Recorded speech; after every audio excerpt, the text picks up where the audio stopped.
రాష్ట్ర ముఖ్యమంత్రి జగన్మోహన్ రెడ్డి గారు మన కుప్పం ప్రాంతానికి అందరినీవా కాలువ నీళ్లు వదులుతామని హెలికాప్టర్లో వచ్చారండి. వచ్చి అక్కడ ఆడో స్టాక్ అయిన నీళ్లు వదిలేసాడు. నిన్న 11:30కి అట్లా వదిలింటాడు అనుకుంటా.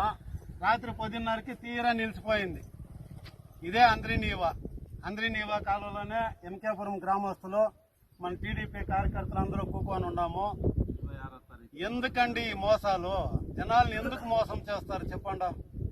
ఏమో చంద్రబాబు నాయుడు 88% పూర్తి చేశాడు, 400 కోట్లు ఖర్చు పెట్టి కాలువ కడితే 5 సంవత్సరాల నుండి 11% నిధులు విడుదల చేసే కాకుండా తెండకలాడి లాస్ట్ మూమెంట్ లో ఎన్నికల ఎలక్షన్ కోడ్ వస్తా ఉందని ప్రజల్ని యామారిద్దామని వచ్చి అంద్రినీవా కాలువ నీళ్లు వదిలేశారు.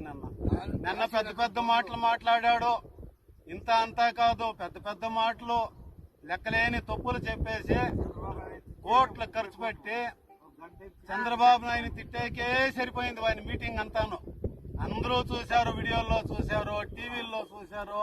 వాని అహంభావము, వాళ్ళు తప్పులు, వాళ్ళు మోసాలు అంతా నన్నంతా ప్రజలు తెలుసుకున్నారు. ఇబ్బంది ఏం లేదు. మీకు పోయే కాలం దగ్గరలో వచ్చేయండి. జగన్మోహన్ రెడ్డి గారు గుర్తుపెట్టుకోండి, ప్రజలను మోసం చేయొద్దండి. ప్రజలను మోసం చేసిన వాళ్ళు ఎవరు నిల్లేదు. ప్రజలను మోసం చేయకుండా న్యాయమని ఇచ్చేయండి. ఎంత ఆశ పెట్టారండి. ఏమో సాంగ్యం చెప్తారు, ఏమో చూపించి ఏమో చేయనట్లా అట్లా అయిపోయింది.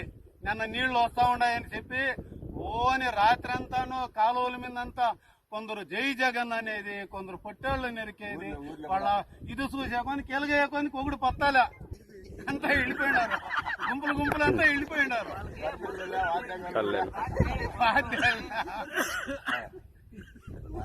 ఇదండి వాస్తవ పరిస్థితి. ఇదే అంద్రినీవా కాలువ నాసి రకం పనులు చేసి గబగబాని వదిలేశారు.